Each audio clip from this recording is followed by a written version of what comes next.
So hi, my name is Susana and I'm a Portuguese independent artist and researcher coming from Lisbon.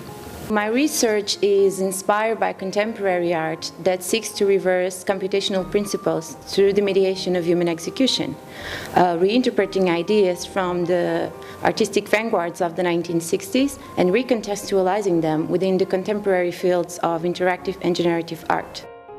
I started doing some visual notations resorting to long exposure photography and trying to figure out how could I formalize movement using algorithms. My final piece is titled 0-255 and is an interactive installation composed by a grid of 48 cells. The audience is invited to insert a number between 0 and 255,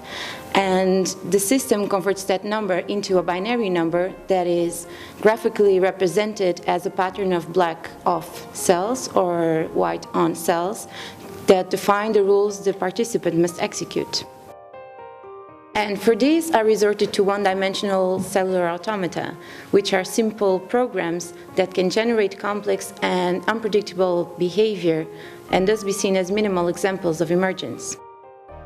0-255 approaches technology as a medium for human interaction, establishing analogies between old and new and analog and digital, reflecting the fluxus and concept art action scores, the photographic studies of motion and chronophotography that preceded moving film, and also the concept of analog computing, working as a representation or collage of some ideas that allow an understanding of code as a conceptual notation that conflates with performance as execution, and also as a creative medium not only inside but also outside the computer.